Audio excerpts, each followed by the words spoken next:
Hola, soy Silvia, te doy la bienvenida a este nuevo episodio de Metacharlas, la sección de Metaconciencia, donde hablamos con personas inspiradoras del mundo del mindfulness y la meditación sobre temas que te ayudarán a tener una vida más feliz y plena.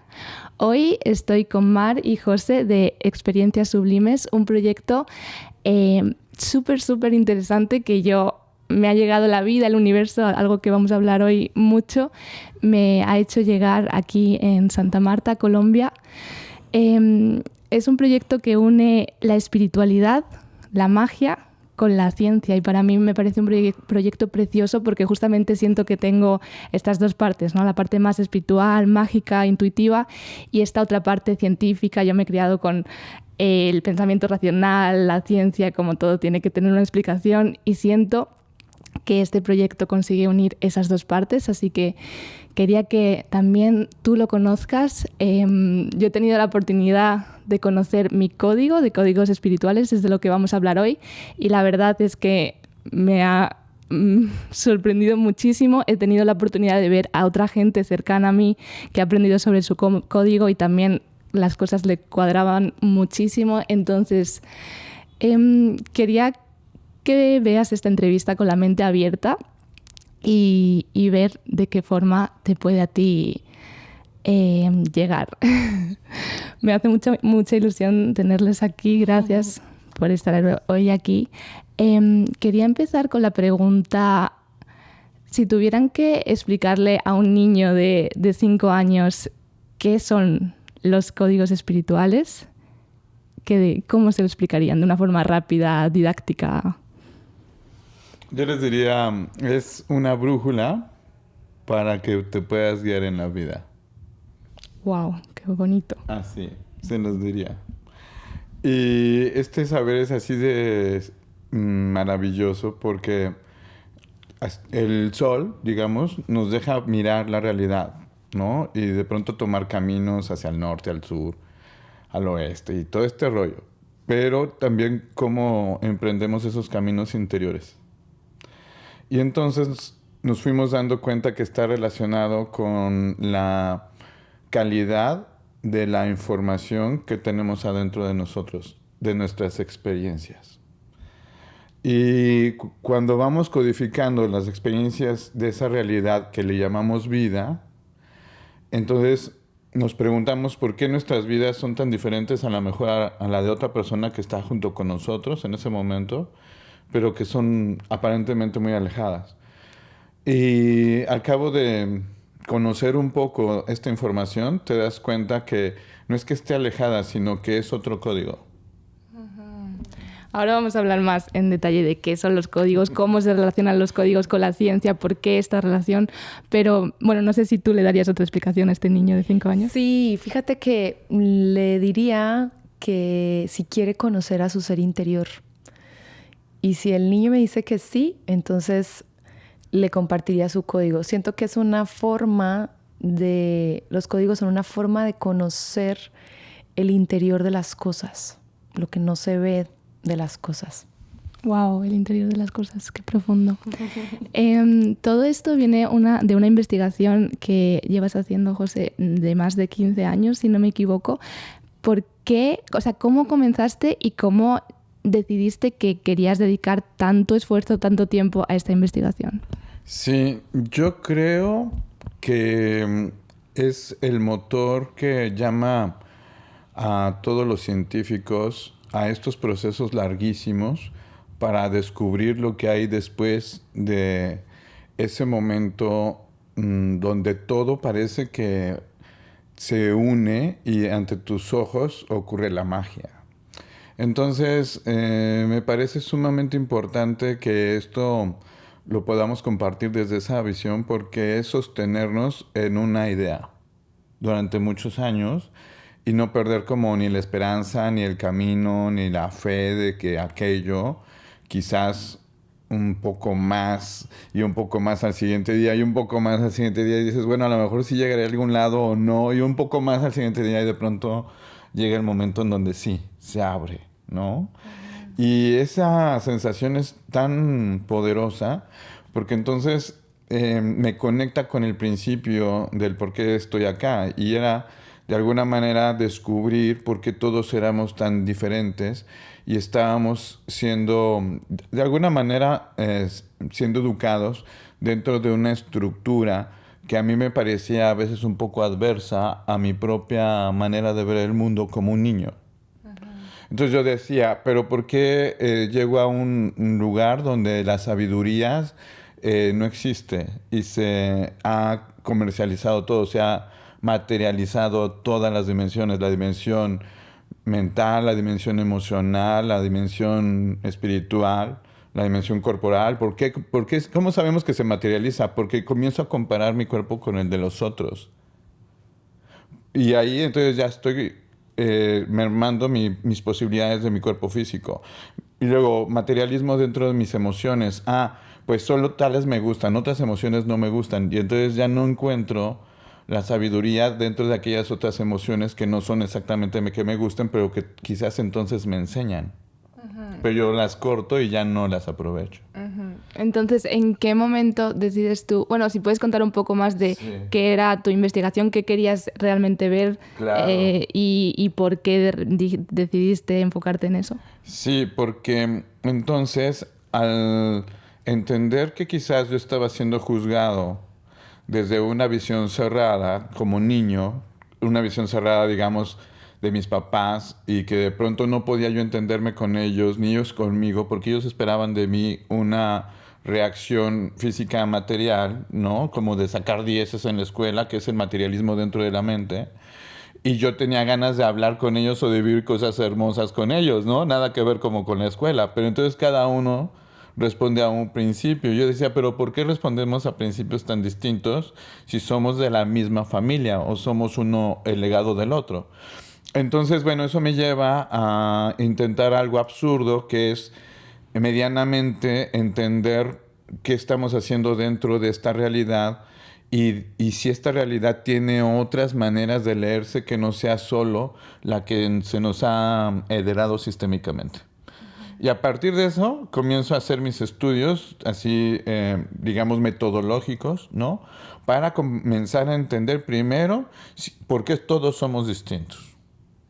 Y una vez que lo voy comprendiendo, entonces comienzo a hacer mis propios experimentos para saber por qué las personas en algunas cosas sí se pueden unir y en otras no pueden unirse. ¿A qué está refiriéndose eso? Y me llevó a investigar de pronto ambientes atómicos.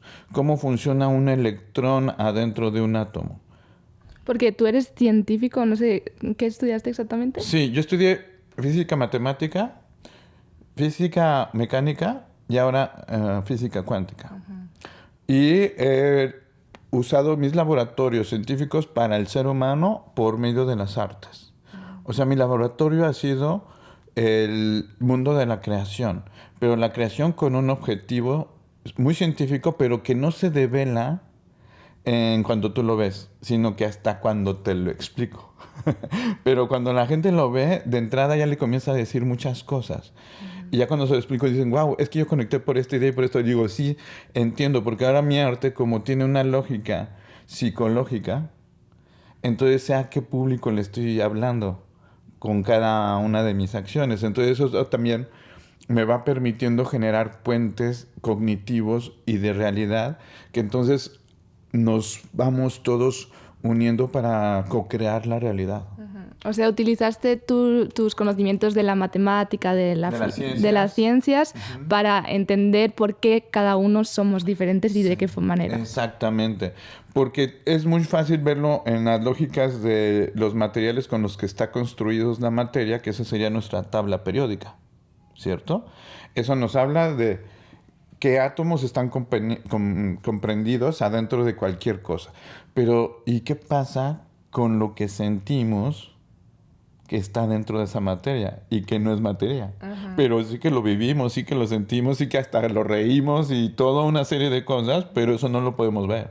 Ahora vamos a entrar en más detalle de cómo se relaciona la parte científica con esta otra parte. Quería preguntarte a ti cómo llegas a esta investigación y por qué también decides dedicar tu vida a esto. Ok. Bueno, pues mira, yo había hecho arte desde niña.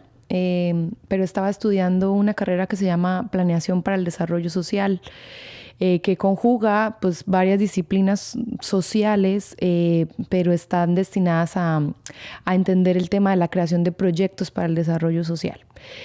Y ahí yo estaba como resolviendo pues grandes inquietudes que yo tenía desde niña sobre cómo transformar la sociedad, cómo crear comunidades más felices, cómo ser seres más felices dentro de esta maravilla de la naturaleza y de la vida que se nos da. Entonces, yo me encuentro con José en un festival latinoamericano de artes y transformación de la sociedad en Ecuador. Y ahí veo una de sus puestas en escena, que para ese entonces pues yo le llamaba teatro científico, pero era una historia de una niña que le contaba al público cómo se había curado de leucemia. En esa obra sucedían se activaban tantos mecanismos, tanto científicos como inspiracionales, como de psicologías, como de diferentes visiones de la salud, de la sanación, que yo me quedé impresionada. Y yo dije, no, esto no es teatro normal, aunque sea teatro científico. ¿Qué es lo que está detrás de todo este texto y esta transmisión tan precisa al público? Yo un poco, digamos, evaluaba todo lo que había sentido como público con el resto de personas que estábamos en ese teatro y la efectividad del mensaje, el poder transformacional que tenía. Y la verdad es que en ese momento mi madre tenía cáncer y pues para mí fue muy, muy impresionante porque pues yo me fui con el corazón aquí a Colombia a mostrarle esa experiencia a mi mamá. Y le presenté el montaje y lo que yo vi que comenzó a pasar con mi mamá y con la familia y con toda la gente que comenzó a ver la propuesta fue muy profundo. Entonces yo dije, esto es lo que yo quiero hacer en mi vida. Entonces me acerqué a él y le dije que lo quería investigar porque yo ya estaba en un momento de la carrera de Ciencias Sociales en donde ya estaba a punto de comenzar mi investigación de grado y logramos crear una sinergia en donde él me invitó como parte del equipo transdisciplinario que siempre está en su laboratorio como profesional social. Me dijo, pues entra al equipo y comienza a hacer investigación de lo que yo hago. Y así empezó todo. Entonces ahí pues se abrió mi mundo. Yo en ese momento no había escuchado yo de física cuántica y menos aplicada y menos en el arte. Y no había podido tener la posibilidad de conversar en una sola mesa al respecto de la restauración humana, que es lo que le llamamos ahora, digamos, evolucionando el tema de la transformación social, con psicólogos, filósofos, pediatras, oncólogos, psicólogos infantiles, politólogos, o sea, una cantidad de personajes de diferentes visiones y disciplinas, pero que estuvieran poniendo su aportación a la creación de estas propuestas que luego se presentaban a muchos públicos, sobre todo niños, mujeres, indígenas.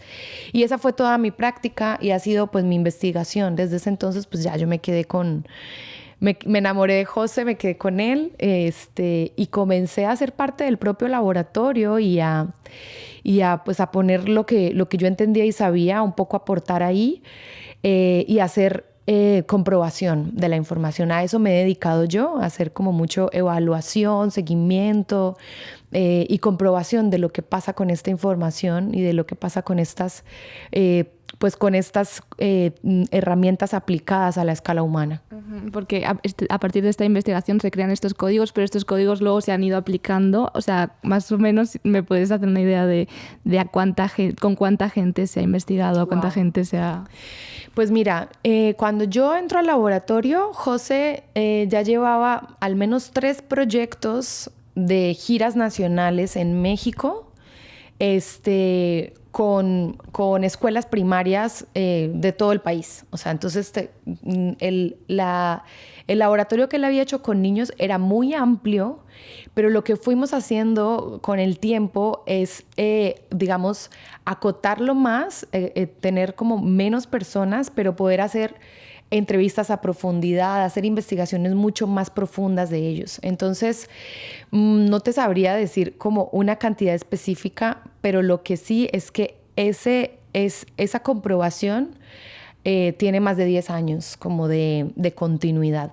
Y el momento en el que ya los códigos, digamos, aparecen como pues, ya codificados y estructurados, llevamos 5 años ya aplicándolos en experiencias terapéuticas, en talleres, en charlas y haciendo seguimiento muy puntuales a personas que han presentado situaciones muy complejas. También lo hemos puesto a prueba en términos de pues, enfermedades mentales, enfermedades físicas, procesos tanatológicos, o sea, ya como cosas muy puntuales, y es donde tenemos mucho más profundidad y seguimiento de estos procesos.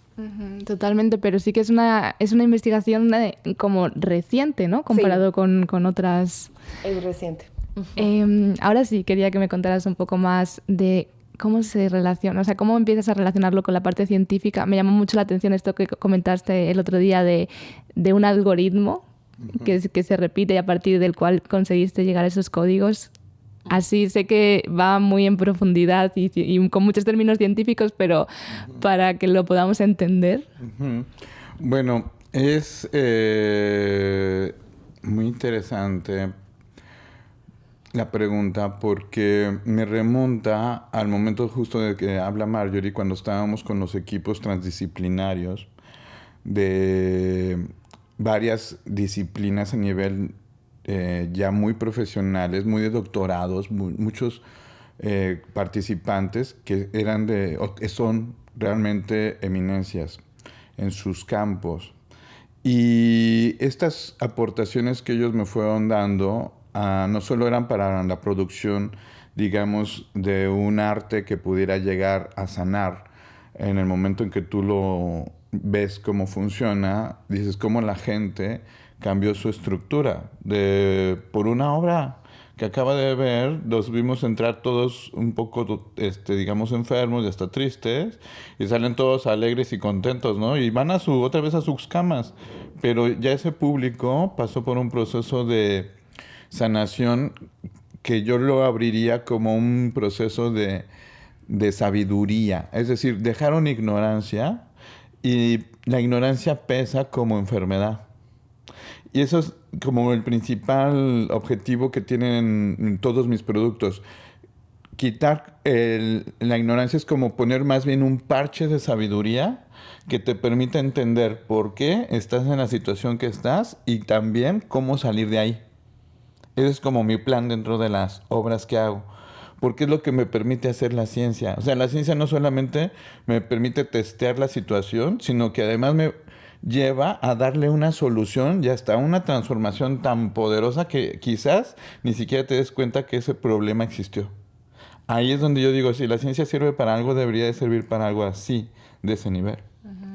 Y entonces, con este equipo comenzamos a hacer todos estos ejercicios con las escuelas primarias, que cada una, imagínate, la que menos alumnos tenía era de 300 personas, 300 niños, y la que más tenía 750.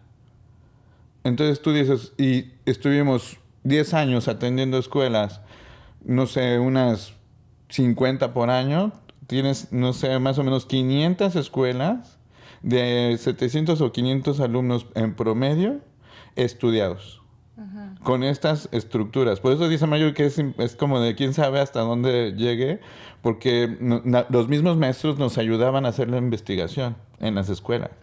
Entonces eso pues se derramó demasiado. ¿Qué pasa que, perdón, Sí, quería, ¿cómo llegas a esas estructuras? O sea, antes de empezar a probarlo, claro, ¿de dónde viene toda esa estructura, no? Claro. Entonces, estas situaciones que yo voy viendo que se repiten en los niños, yo voy codificando sus maneras en las que se comportan. Y entonces, porque como mis obras también tenían esa característica, por ejemplo, escribí una para los niños de bullying, que hacían bullying en las escuelas. Y yo me comienzo a investigar qué es el bullying, así profundamente, qué es lo que lleva a un niño a pegarle a otro niño en lugar de abrazarlo y jugar con él. Y me doy cuenta que es la educación que reciben en casa. que el papá ya le pega a ese niño, ya lo bulea, y ese niño buleado va a llegar a bulear a sus compañeros, pero es la repetición de lo que le hacen en su casa.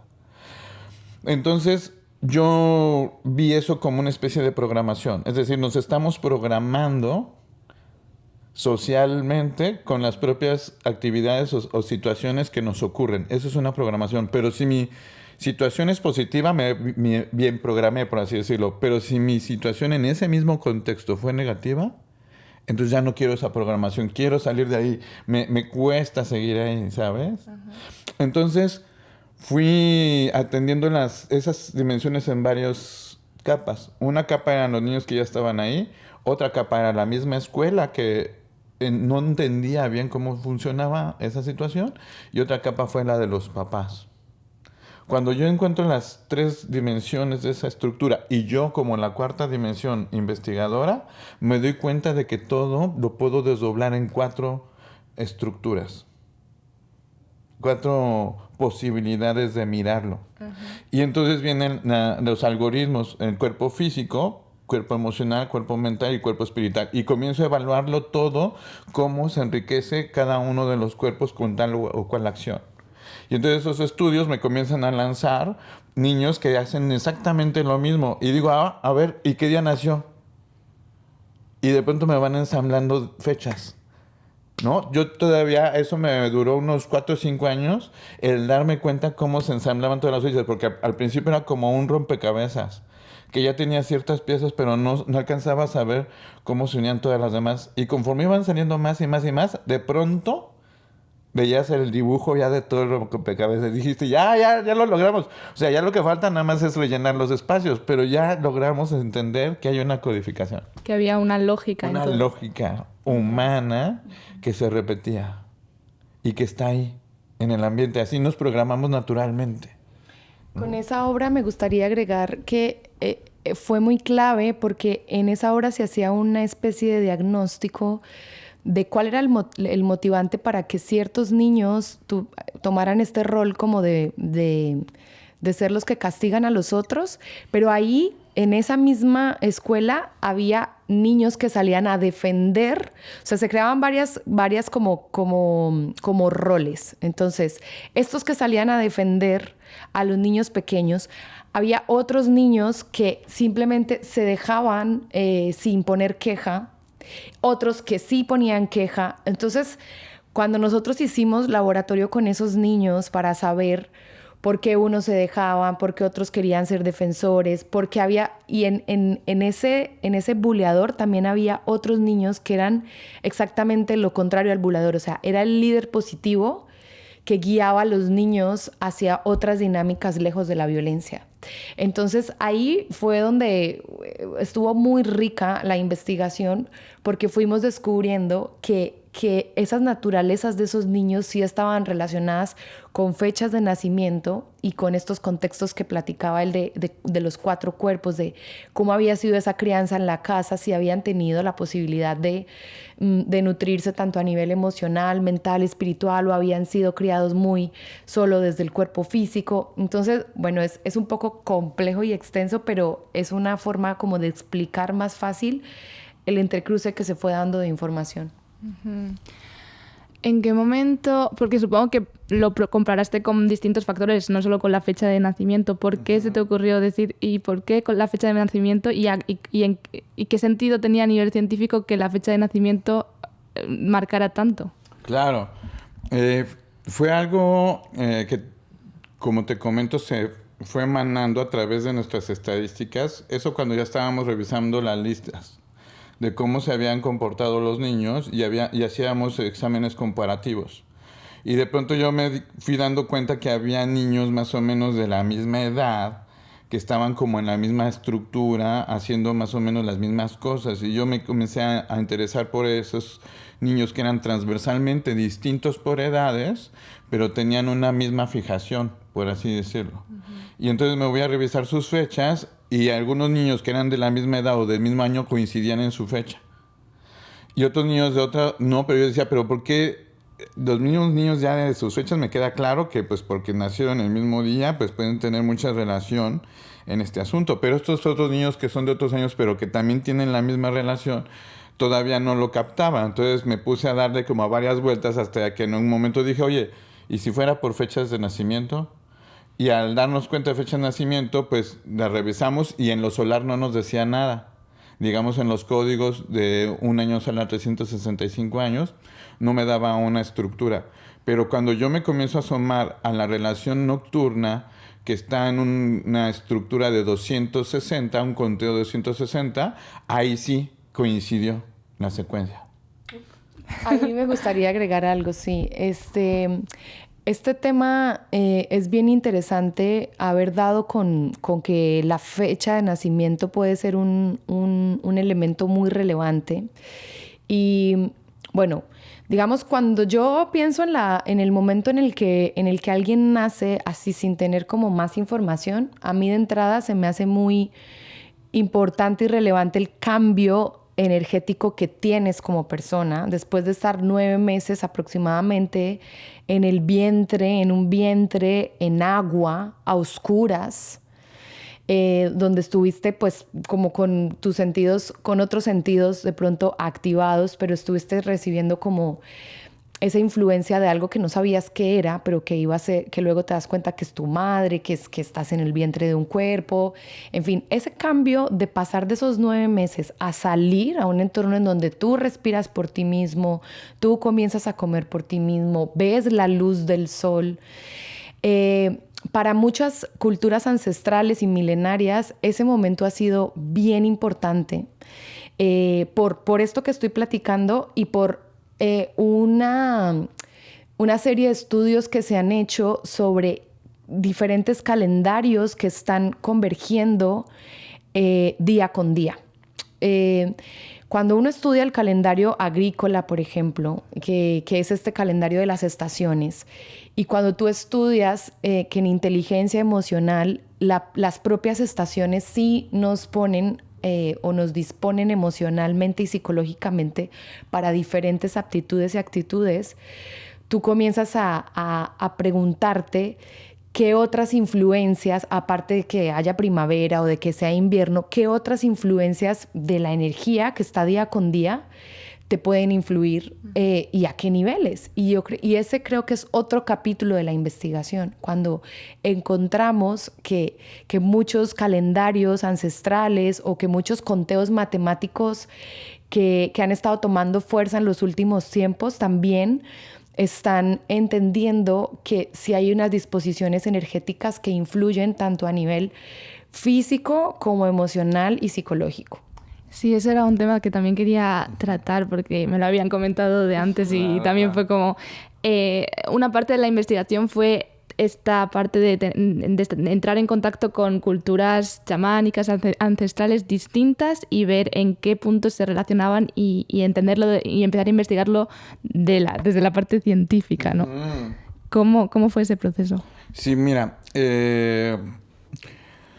wow. ¿Qué pasa? Que estas culturas ancestrales ya tenían mucha información de lo que hoy podríamos llamar física cuántica. Pero todo este tema pareciera ser más un asunto ideológico por temas de, digamos, avance social, el avance social, digamos, como una manera de organizarnos, en donde tomamos ya decisiones y digamos que somos tantos que una vez tomada la decisión, pues quién sabe cuándo vaya a parar. Entonces, en esa estructura creo que tomamos el tema del materialismo como una manera de avanzar en nuestra evolución para crear la base. A mí se me imagina siempre la materia como el lugar donde nos podemos apoyar para crear las cosas que quieras, ¿no? Entonces, ese primer mundo del material, en esa sintonía, pues entonces nos permite tener un mundo emocional. Ese sería el siguiente cuerpo, ¿no? Así como tenemos la tierra, pues el agua. Están muy unidos por temas de gravedad, son pesados. La tierra más pesada que el agua, pero también el agua tiene su peso. Y entonces ahí estamos con la relación emocional. ¿Por qué se está unida la estructura de la emoción con el agua? Porque resulta que es el elemento que tiene más memoria, el agua, curiosamente. Y desde la memoria podemos manejar las emociones porque es un recordar cómo me sentía allá y si se parece, me vuelvo a sentir bien. Y entonces eso emocionalmente me conecta, así funciona. Cosas que me hacen sentir mal, pues no las quiero vivir, entonces eso me aleja. Entonces, memoria es la que me... la memoria me lleva a sentir algo positivo o a sentir algo negativo, ¿no? Bueno, después tenemos el elemento del aire, que entonces está relacionado con el pensamiento. Mi pensamiento y el aire son muy similares porque puedo tener pensamientos fríos y pensamientos cálidos. ¿Cuáles serían eso? Bueno, positivos, negativos podrían decir algunos, o a lo mejor podríamos decir, pues unos en mi tema de lo cotidiano y otro en tema pues de mi rollo laboral. O sea, tienes como varios mundos del pensamiento que puedes estar interactuando. Pero estas lógicas del pensamiento, cuando tú lo ejerces adentro de tu cabeza, no genera producción.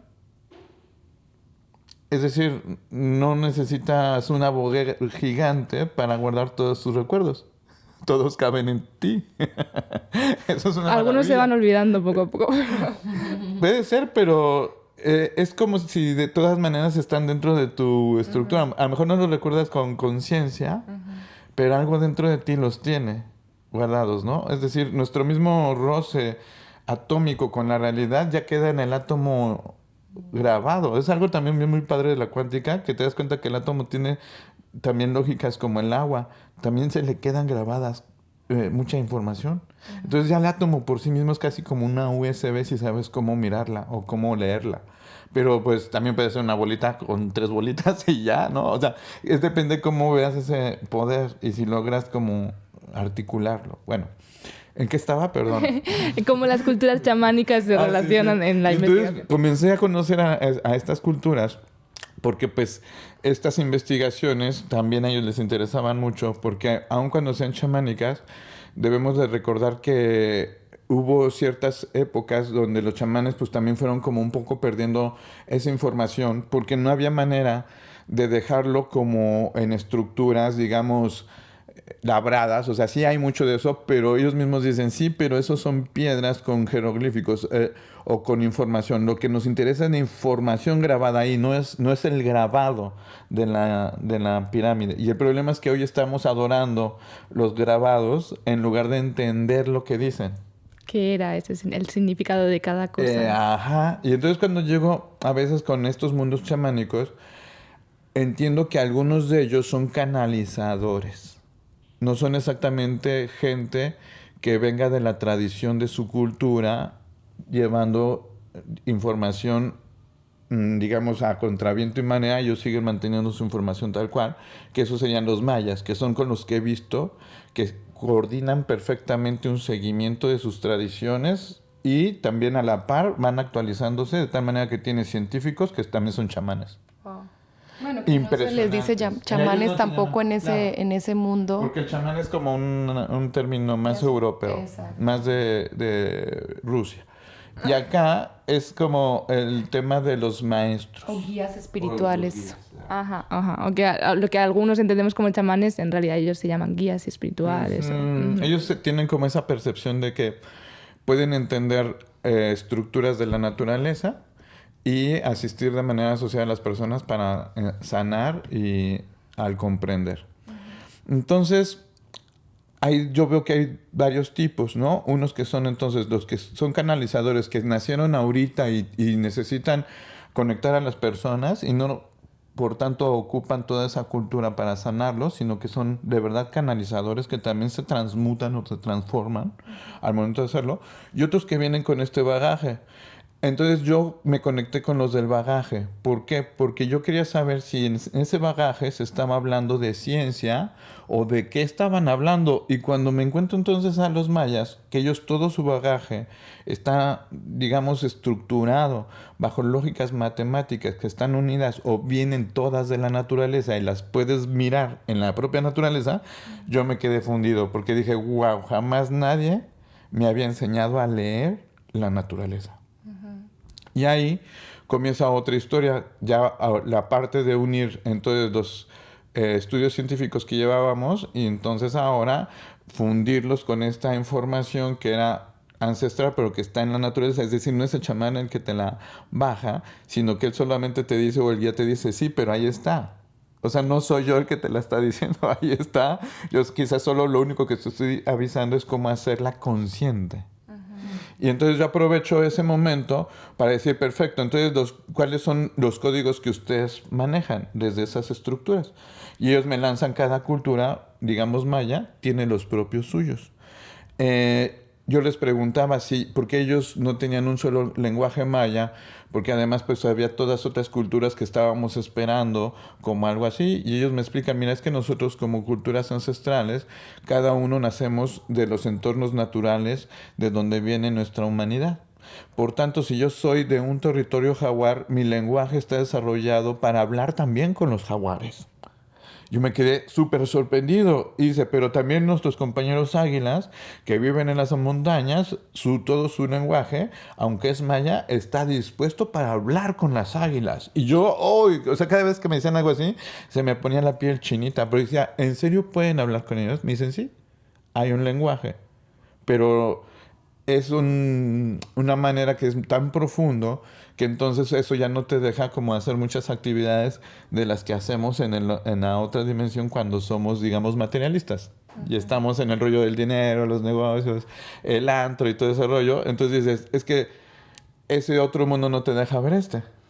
Y ahí me gustaría agregar que ellos han creado libros que son resultado de investigaciones que han estudiado la fonética, o sea, los sonidos de animales y han relacionado diferentes, pues, por ejemplo, repeticiones de ese sonido con ciertas cosas que ellos entienden, comienzan a codificar con relación al ser humano, o sea, de animales que por su propia voluntad se acercan a los pueblos a poner sus cantos. Por ejemplo, recuerdo mucho a uno de los maestros que nos presentó una investigación que él hizo sobre el canto de los búhos y la codificación que él hizo, porque había pues toda una serie como de historias, como de mitos al respecto de los búhos y de que cuando cantaban de tal o cual forma era porque alguien iba a transmutar y no sé qué. Y él dijo, bueno, pues a ver, vamos a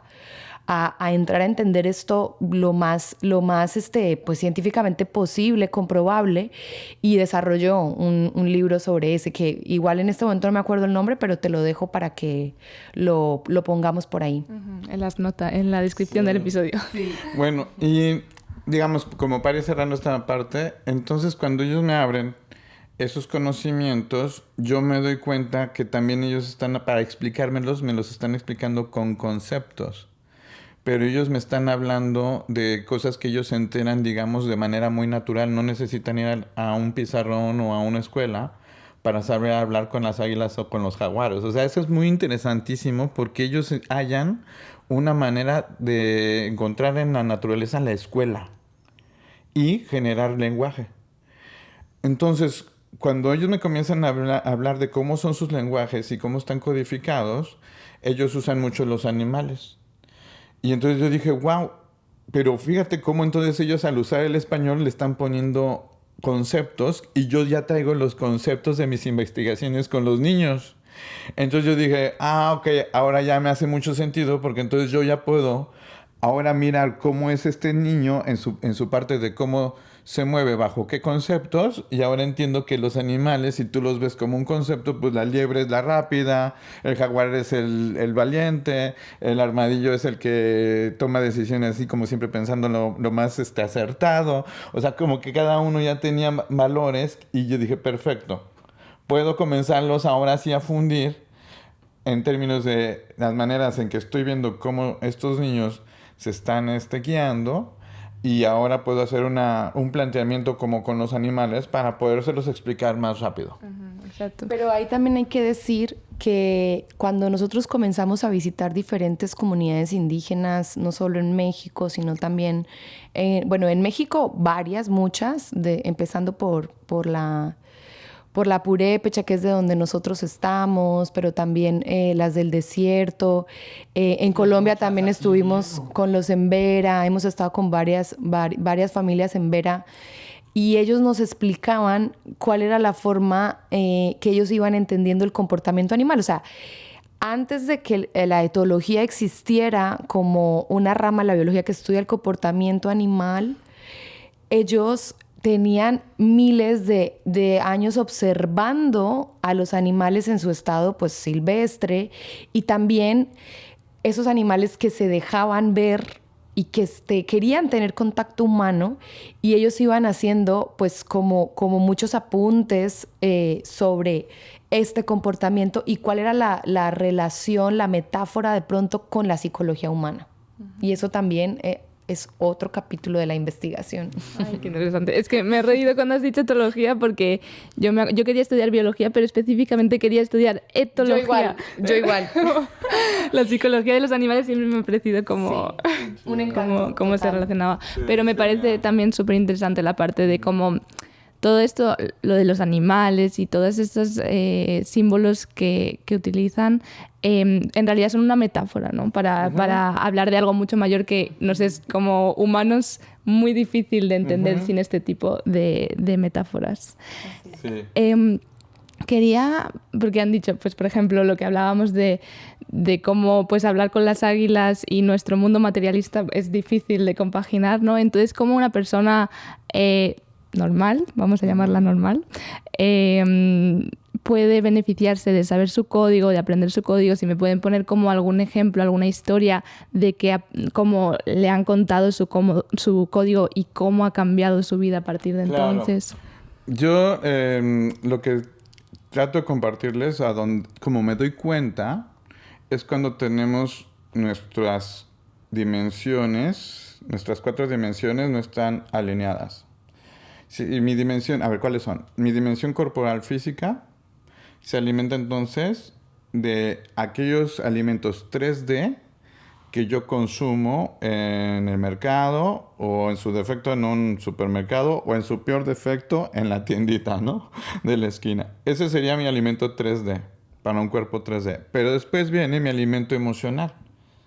Y dices, ¿pero ese dónde me lo compro? ¿Cómo es que lo tengo? Ah, son todas tus relaciones. Toda tu relación con tus papás, tu familia, tus amigos, los mismos animalitos que viven alrededor tuyo, los árboles, el territorio, todo eso es tu 3D. Pero estar ahora a nivel emocional. Ese te lo estás conviviendo con él. Por si el perrito te mueve la cola, ahí tú también lo acaricias. Pero si el perrito te ladró, tú también como que dices. Entonces eso habla de emoción, de que estamos comunicándonos en esas estructuras. Después viene la dimensión mental, que entonces ahí nos comunicamos a través de proyectos, palabras, ideas, cosas abstractas, ¿no? La matemática, todo este tema de lo científico, los proyectos, todo eso es mental. Y ya después viene el tema de lo espiritual o el propósito de nuestra realidad aquí. Que entonces dices, bueno, es que yo normalmente he visto a la gente ocurrir desde un cuerpo físico, elevarse hacia lo emocional, elevarse hacia lo mental, y ya no lo veo queriendo a veces llegar a lo espiritual. Porque ya en lo mental, como soy poderoso, a lo mejor ya tengo buenas ideas, gano de mis ideas, pues ya no me interesa, ya estoy bien, ¿no? Tengo lo que quiero y puedo vivir a gusto. Yo digo, sí, pero estás en un mundo mental. Cuando yo veo gente ahí, les invito a que todavía se extiendan un poco más, ¿no? Se estiren para entender que hay otro propósito y que viene quizás cuando ya tienes, digamos, todo eso cubierto, ¿no? Como tus temas materiales y todo este rollo.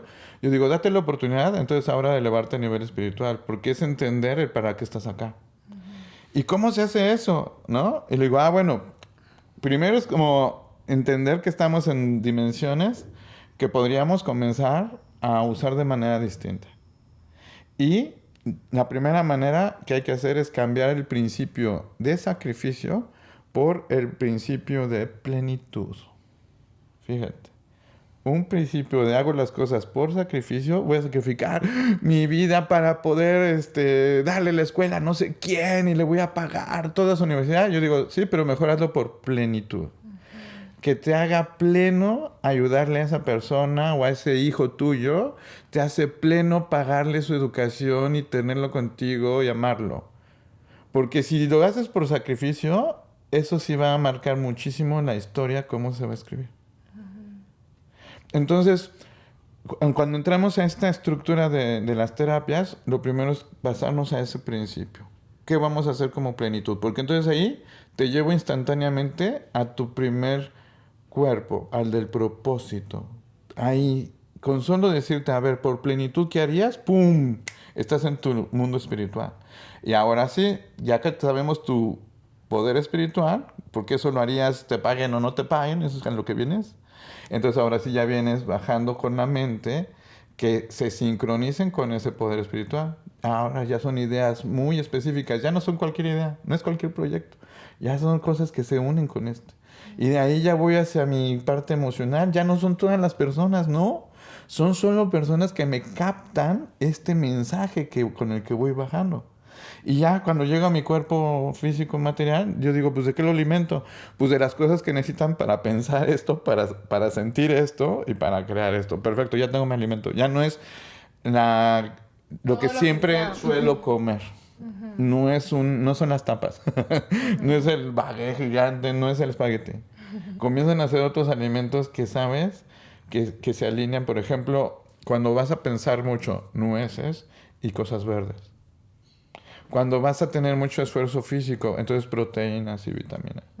Que eso es lo que dicen los nutricionistas al final. Pero entonces no es un asunto de lunes, martes y miércoles, no. Es cuando me pongo en modo, me voy a poner en modo trabajo físico o en modo trabajo emocional, modo trabajo mental, modo trabajo espiritual. Son distintos alimentos. El espiritual casi no ocupa comer. Casi no ocupa, te lo juro, comer. ¿Oh? Bueno, ahí empieza a haber una personalización que es muy interesante porque los códigos a nosotros nos permiten crear casi que como un perfil de ciertas cosas según ese propósito que tiene esa persona, que también en su código está muy dibujado. Y a veces podemos incluso recomendarle temas pues de alimentos y todo porque hay una conexión con su metabolismo, con la naturaleza. Por ejemplo, hay personas que son mucho más mentales, entonces ahí entran mucho más esos alimentos, pero hay personas que están mucho más conectadas con su cuerpo físico. Y, o sea, por eso la lectura de códigos o las sesiones que hacemos de códigos son muy profundas y extensas y abren como toda un estudio sobre la naturaleza interior de la persona para que pueda entender cómo leer su propia energía y cómo ir jugando con eso porque se mueve a veces por día, o sea, a veces se mueve de un día a otro de una forma impresionante, pero un poco la explicación es para que entienda cómo se mueve, por qué se mueve así y que se armonice con ella y aprenda a jugar y a estar sincronizada con esos propios ritmos internos que se van manifestando. Entonces, creo que un poco va a lo que preguntabas también, ¿cómo le sirve a una persona día a día? Hay varias maneras, porque al ser esto un calendario energético, te ofrece una agenda interior o una agenda energética con la que puedes tú sincronizarte. Es decir, este estudio habla también de que hay días que energéticamente nuestro ser social, que está muy relacionado con el agua, está mucho más dispuesto para hacer reuniones o para hacer fiestas o para hacer encuentros con personas. Pero en el calendario puede ser que al día siguiente esa misma agenda interior te dice que es muy recomendable ese otro día quedarte en tu casa y estar como en ejercicios de mucha exploración interna, introspección, sanación. Hay otros días que te dice, oye, es súper buen día para hablar de negocios, porque hoy estamos como con la glándula pineal muy activada, estamos muy estratégicos, con un pensamiento muy desarrollado para hablar de esto. Y así hay 260 pues, codificaciones distintas que permiten hacer una planeación de los días como muy a favor de esa influencia energética y que tú la puedes comprobar, que esa ha sido pues nuestra tarea, o sea, comprobarla, ponerla a prueba, incluso contradecirla, decir, no, pues hoy es un día súper interior, vamos a hacer una fiesta ese día y vemos qué pasa. Y hemos podido comprobar, no por nosotros, sino Incluso esto lo hacemos, es muy interesante porque a veces vemos que es un día, por ejemplo, súper emocional, que estamos, ese día tenemos todos los recuerdos del pasado, nos llegan recuerdos de cosas que vivimos casi desde bebés. Y entonces llamamos a familiares que nada tienen que ver con este calendario, que no sabían absolutamente nada, y les decimos, oye, ¿cómo ha sido tu día? Y nos comienzan a platicar.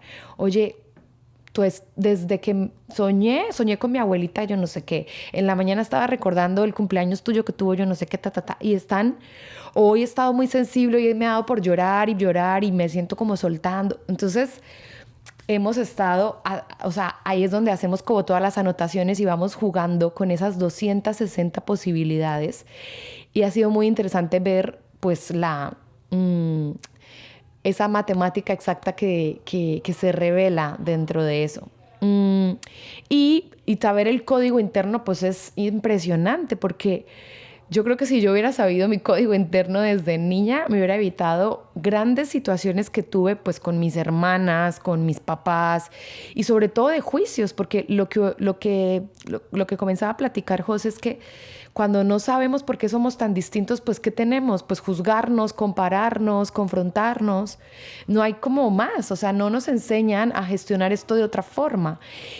Y por eso esta investigación, el alcance que tiene, pues la verdad es que a nosotros nos encantaría que desde la educación y desde la infancia se comience otra vez a entender cuál es el código de nosotros, el de nuestros hermanos, el de nuestros papás, el de las amiguitas con los que estamos en el colegio, porque esto permite hacer equipos mucho más estratégicos, incluso permite saber si la pareja con la que estás, pues cuáles son las cualidades y las virtudes de esa pareja y en qué estamos tan conectados y en qué a lo mejor no tanto. Entonces ya tú entras con más conciencia a cualquier relación porque puedes ponerte en los zapatos del otro y decir, es que esta persona piensa así, tiene esa naturaleza interior y así es como ve la realidad y yo cómo me conecto con eso y cómo complemento. Entonces tiene unas aplicaciones impresionantes. Pues la invitación es a que vayan adentrándose a conocerlo porque pues es muy poderoso, pero sobre todo es armoniza. La gente siempre que vive esta terapia confirma muchas cosas que ya sabía de sí mismo, otras como que o sea, como que se las reafirma y eso le permite mucha más seguridad y confianza para hacer lo que está haciendo. O de plano hay personas que dicen, híjole, pues es que con razón, yo nunca sentía que este era mi camino y ahora lo voy a retomar porque esa intuición yo la tuve de niño y quiero volver a meterme en este riel de algo que en los códigos se revela. Entonces, esa es como un poco la idea. Y yo creo que ahora es el momento perfecto para revelar una sorpresa que me hace mucha ilusión, y es que por haber llegado hasta esta parte del episodio, si has conectado con esta idea de los códigos y quieres saber cuál es tu código y qué eres tú, Mari y José nos están haciendo un regalazo, porque si me escribes un mensaje por Instagram a @metaconciencia.es o a contacto@metaconciencia.es por email, con la palabra códigos, te voy a conectar con ellos para que te digan exactamente cuál es tu código y las bases de ese código, ¿no? Pero más allá de saber tu código, sé que hacen un montón de terapias de distintas que justo estabas comentando. Si me pueden comentar un poco exactamente como qué tipos de trabajos hacen, para qué es ese tipo de trabajo, así como solo para que quien haya llegado hasta aquí y quiera profundizar un poco más tenga una idea de qué puede hacer con ustedes. Así es. Bueno, sí, igual voy comentando algunas. De las que me gustan a mí mucho, es cuando entramos a organizar equipos de trabajo. Me emociona muchísimo porque tú ves cómo, digamos, el jefe, que de pronto es difícil que a veces los empresarios se abran a experiencias de pronto poco usuales, ¿no? Porque, pues, imagínate, si esto de pronto hablarlo en lo cotidiano resulta un poco extraño para algunas personas, pues para un empresario es como de no, o sea, es demasiado.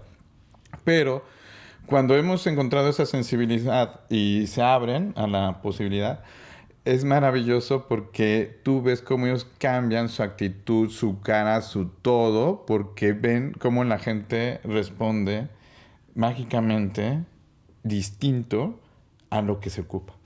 Y entonces él se sorprende, o las personas se sorprenden, empresarios se sorprenden, porque dicen, ¿cómo crees? Porque yo pensaba que esa persona era así, y ahora le descubrieron ustedes otros talentos que yo en mi vida sabía que tenía. Y digo, sí, es una diferencia de estar en esta estructura, porque sin saber esto, pues tú como empresario abres la posibilidad de la vacante, diciendo, ay, tengo vacante en tal área. Y ya, y quien se inscribe ahí, pues es el que entrará a trabajar. Pero de esta otra manera, dices, no, quien tenga tal código o quien tenga tales talentos, porque no es necesario que digas código, tales talentos, y ya sabes que quien responda a eso es tal código, y ese código te va a servir en tal y cual posición. Entonces ya es más estratégico el cómo coloco a la gente. Entonces tú también ves cómo no solo, digamos, el empresario se pone feliz, sino que también la gente que trabaja con él se pone muy contenta porque dicen, ¿sabes qué? Es que yo estaba en una posición que no me gustaba.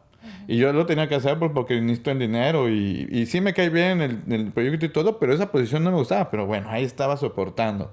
Pero ahora que me han cambiado ahí a donde estoy ahora, no me hace tanto sentido. Soy feliz, gracias, ¿no? Y otras personas que a lo mejor estaban en otra posición y que era la de él. Y entonces hacemos enroques. Y toda la gente queda tan contenta. Entonces, por ejemplo, es una. La otra es con las familias, ¿no? Cuando les hacemos su lectura familiar y llegan al momento de las lágrimas. Y de pronto dices, ¿pero por qué? Pero son lágrimas de alegría, de felicidad. De por fin entender. Por fin entendí a mi papá, por fin entendí a mi hija, por fin entendí todo. Gracias. Así como que brincan, tú los ves cómo se abre una nueva manera de sentirse. Y yo me quedo de verdad súper contento porque tú ves cómo es una familia nueva. Nueva de pe a pa. Hay una historia muy bonita que siempre me gusta, que es una familia de 4 personas, 2 papás, y 4 hijos, eran 4 chicos y 2. Y estos papás nos hablan porque 2 hijos se comienzan a llevar muy mal, porque ya están creciendo y son como muy territoriales. Y entonces ellos quieren saber qué onda con ellos porque no saben cómo hablarles. Entonces llegamos a la casa y comenzamos a platicar de sus códigos y les vamos descubriendo a cada uno el suyo, pero al último dejamos a una niña que era de una familia energética distinta a la de la mayoría de la familia. Y entonces cuando llegamos con ella, la más chiquita de todas, pero también la más especial. Entonces le dijimos, pues mira, su código es un código de búho, ¿no? Y ella pues está muy despierta en las noches, hace muchas cosas, lee muchísimo, explora muchísimo, tiene cosas muy inusuales, necesidades. Entonces comienzan todos a voltearse a ver la familia entera. Y ahí fue como que comenzaron a llorar primero y dice papá, pues entonces ahora hay que pedirles todos le tenemos que pedir una disculpa a su hermana porque le hemos bulleado todo este tiempo y no sabíamos el código que era y ahora que lo dicen ellos me hace tanto sentido. Hija, perdónanos a todos. Y la abrazan todos y todos ahí chille, pero ahora la comienzan a cargar y a festejarla. Y todos decían, es que para nosotros era como otra familia, de otra familia. Así le decíamos, ay, tú eres de otra familia, porque eres bien nerd, no te gusta festejar, no te gusta estar en la divertida con nosotros, solo te gusta estar ahí encerrada con tu información. Y ya cuando vieron que era búho, no, pues la amaban. Y le decían, no, gracias, porque además nos has enseñado tanto. Entonces la familia se volvió a armonizar. Aunque tengan que llegar al punto de eso. Ya sé, Pero sí. ese tipo de cosas es compleja, pero bueno, lo que sucede con códigos puede ser como muy profundo. Nosotros solemos compartir una estructura desde personal hasta familias, equipos. En esta personal, a nosotros nos gusta unas sesiones que tienen que ver como con alrededor de 12 horas. Tampoco nunca estamos como tan exactos con el tiempo porque hay veces que necesitamos tomarnos un poco más de tiempo por la propia... y la retroalimentación de la persona. A veces de repente con su código abre cosas que nunca había abierto o necesita o recuerda una situación que es importante. Entonces la persona entra con un propósito con el que quiera abordar este conocimiento, o si es simplemente por aprender, también se puede hacer así. Y nosotros entramos a compartirle, a desdoblarle todas las digamos, características de este código, que se traducen en virtudes, dones, como capacidades que siempre ha tenido desde niño y que le conectan con ciertos intereses, temas, y comenzamos como a dibujar toda esa brújula interior que explicaba José al inicio, como de, mira, cuando emocionalmente te sientes así es porque se te está pidiendo esto, entonces te recomendamos. O sea, se hace como toda la guía y la persona comienza a comprobarlo, a ponerlo en práctica en su vida y entre encuentro y encuentro vamos dejando como ciertos elementos, como decir tareas o prácticas, y la persona nos va contando qué va sintiendo con esos episodios. La persona también nos puede decir, quiero conocer la naturaleza de mi pareja porque la verdad es que no la entiendo bien y quiero... Entonces a veces en las sesiones también le tomamos espacio a explicarle el código de la pareja. Ahí entra algo que es bien importante dentro de la investigación y son los pictogramas. Son unos gráficos muy especiales que José creó, que aquí atrás pues hay Justo hay aquí, ¿no? hay dos. Para quien lo escuche desde YouTube. Sí, pero cada persona tiene un pictograma, que es un gráfico muy especial que conjuga elementos tanto de animales, colores, símbolos, minerales, elementos, plantas, figuras geométricas. Y todo eso son maneras de conectarlo con los conceptos que tiene su código adentro. Entonces, este pictograma depende de la intensidad con la que se tome la experiencia, también está incluido, se le entrega, se le envía, si es en online se envía digital o si estamos en físico se le entrega en un momento en el que se haya alcanzado a explicar, porque es muy compleja la explicación, pero es un elemento que hemos comprobado que ayuda a integrar con mucha más profundidad la propia información que se le dio con los códigos. Entonces la persona comienza a mirar este pictograma, pues que además están hechos de una composición artística muy bella, y comienza a tener relación. Hay otra cosa que también José ha estado haciendo y es ponerle música, crear música con estos contenidos, y esa música también es una forma simbólica de explicar los códigos. Entonces estas cositas van estando incluidas según como la experiencia que se quiera, el nivel de profundidad al que se quiera llegar con los códigos, y pues les decíamos que se pueden aspectar cosas pues muy complejas, la verdad es que muy complejas, porque ahí entra también todo el sustento científico y de cuántica que José desarrolló antes de llegar al momento específico de códigos. Entonces la lectura baja mucho del pensamiento cuántico, que es como la filosofía que está detrás de todo esto, y te permite entender este lenguaje de la naturaleza. Wow. Creo que vamos a parar aquí porque sé que tienen muchísimo conocimiento y que podríamos estar muchas horas hablando de esto. Muchísimas gracias por estar aquí. Una última pregunta, ¿dónde les pueden encontrar cualquier persona que quiera seguirles? Claro. Sí, bueno, nosotros estamos en las redes sociales, en Facebook e Instagram como Experiencias Sublimes.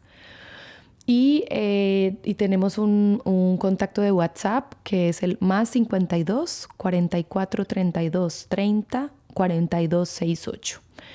En esos canales contestamos directamente nosotros y por ese medio podemos darles más información, y con todo gusto hacemos también talleres, retiros, muchas cosas. De hecho, esperamos ir a España pronto para las personas que nos escuchen desde allá. Y bueno, estamos también moviéndonos porque hace parte del laboratorio nutrirnos de diferentes territorios, culturas y geografías. Entonces, pues ahí se van a poder enterar de en qué estamos y hacia dónde vamos y qué cositas estamos por ahí compartiendo. Muchísimas gracias por estar hoy aquí. Sí, bueno, yo quizás solo invitarlos igual que se acerquen de pronto a la producción de música que vamos a tener, porque va a estar bien bonito para que sepan también, si son del mundo espiritual, pues esta música es medicina, y entonces, bueno, pues también los invitamos, ojalá, a que colaboren con este gran proyecto, porque es el más, digamos, ambicioso que tenemos en este momento, y después nos gustaría presentarlo pues a todos ustedes. Y otra, perdón, es que es importante, estamos desarrollando, ya tenemos online una calculadora con un calendario que conjuga el gregoriano con el calendario interior, y la calculadora es para meter fechas de personas, de cosas y poder saber el código espiritual que tienen. Claro, ya la explicación y toda la profundidad pues tendría que ser ya más personal con nosotros, pero si alguien está interesado en esa calculadora y en ese calendario, nos pueden escribir también y les damos información sobre eso. Exacto. Bueno, voy a dejar todos los links a todas las cosas que han mencionado aquí en la descripción del episodio. Recuerda que si quieres saber tu código y la información básica principal de cuál es tu código, qué es lo que te marca, escríbeme un mensaje por Instagram, un mensaje privado a @metaconciencia.es o al correo contacto @metaconciencia.es con la palabra códigos, y Mari José te harán ese regalo por haber escuchado hasta aquí, por ser parte de esta comunidad de Metaconciencia, de regalarte tu código. Muchísimas gracias de nuevo por estar hoy aquí compartiendo tanta información, tantas cosas bonitas. Gracias a ti por llegar hasta esta parte de la entrevista. Espero que te haya gustado. Coméntame qué te ha parecido y nos escuchamos muy pronto.